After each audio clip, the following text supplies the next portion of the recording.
Shalom, salam sejahtera untuk kita semuanya. Selamat pagi, agama yang bersinar. Renungan pagi kita hari ini, Rabu 3 Mei 2023 dengan judul Karena Tuhan menepati janjinya. Ayat inti terdapat di dalam Kisah Para Rasul 27 ayat 25. Firman Tuhan berkata, "Sebab itu tabahkanlah hatimu, saudara-saudara, karena aku percaya kepada Allah bahwa semuanya pasti terjadi sama seperti yang dinyatakan kepadaku." Saudara-saudara yang dikasihi Tuhan, pagi ini kembali saya memberikan 3 poin penting untuk kita renungkan. Poin yang pertama, kasih dan pemeliharaan Allah setiap hari nyata mengelilingi kehidupan manusia. Banyak orang selalu takut dengan masalah yang belum terjadi. Walaupun setiap hari mereka dikelilingi oleh kasih Allah. Setiap hari mereka menikmati karunia pemeliharaannya. Tetapi mereka mengabaikan semua berkat-berkat ini.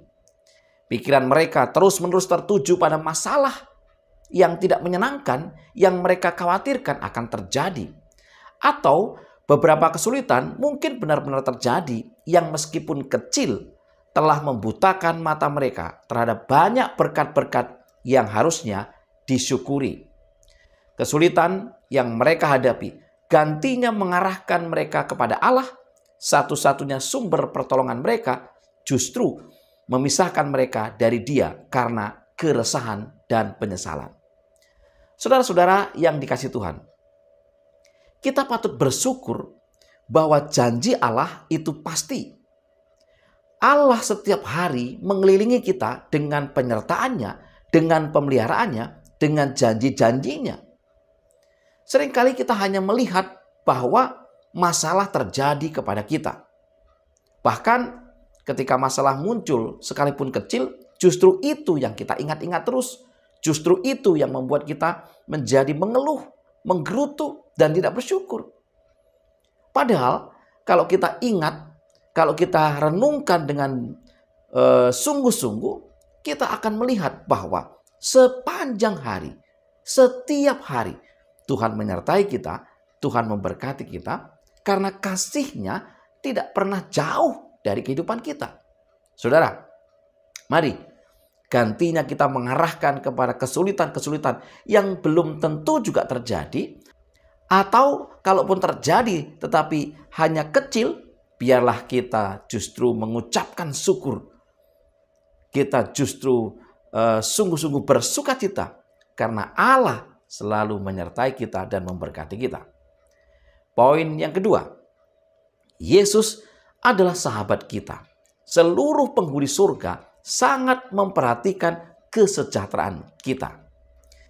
Apakah kita layak untuk tidak percaya?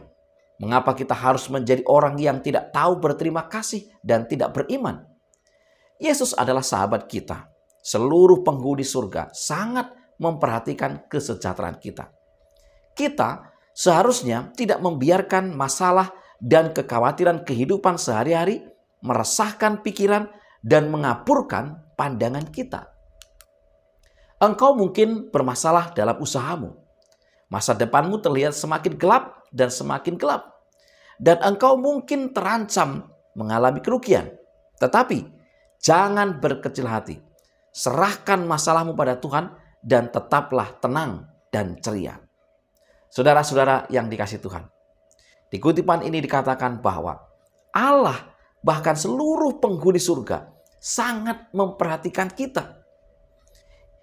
Ia tahu kalau kita sedang bangkrut, sedang rugi, sedang mengalami kegagalan. Ia tahu kalau kita sedang sedih. Ia tahu kalau kita sedang mengalami persoalan-persoalan, baik persoalan berat maupun persoalan kecil. Dan karena Ia tahu akan segala kesusahan hati kita, penderitaan kita, Ia akan menolong kita. Jadi saudara, lebih baik kita mengarahkan pandangan kita kepada Tuhan dan berdoa memohon pertolongannya dan tetap percaya kepada Tuhan daripada kita senantiasa mengeluh akan setiap kegagalan, penderitaan, atau apapun yang kita hadapi hari ini. Ingat, seluruh surga memperhatikan kita. Dan terlebih Allah kita adalah Allah yang maha baik. Ia sahabat sejati kita. Di poin yang ketiga, berdoalah untuk hikmat. Lakukan semua yang engkau bisa untuk memberikan hasil yang terbaik. Berdoalah untuk hikmat, untuk mengelola usahamu dengan bijaksana.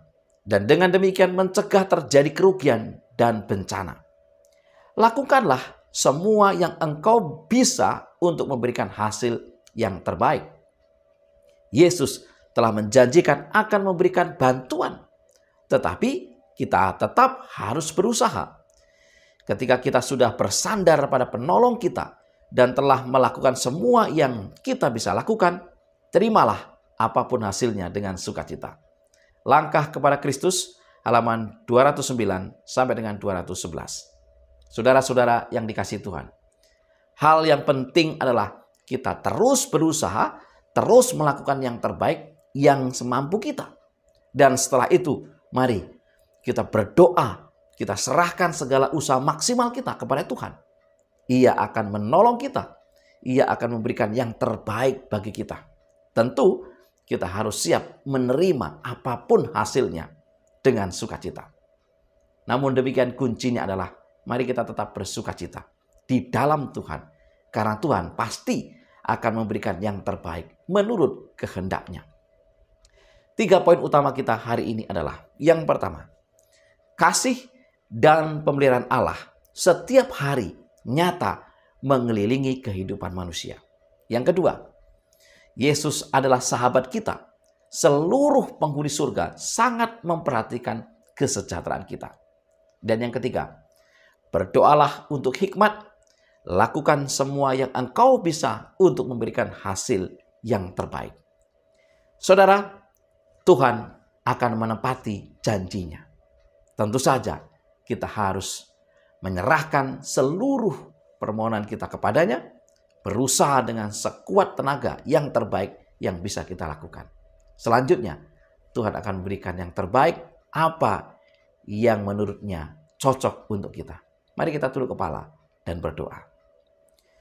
Bapa di surga, Allah yang penuh kasih. Terima kasih untuk firman yang begitu indah. Engkau adalah sahabat terbaik kami yang mengetahui akan kehidupan kami, kegagalan kami, bahkan kesusahan kami. Berkati kami sepanjang hari ini dalam segala aktivitas kami. Terima kasih ya Tuhan. Dalam nama Yesus kami berdoa. Amin. Saudara-saudara yang dikasihi Tuhan, selamat beraktivitas. Agama yang bersinar. Tuhan memberkati kita.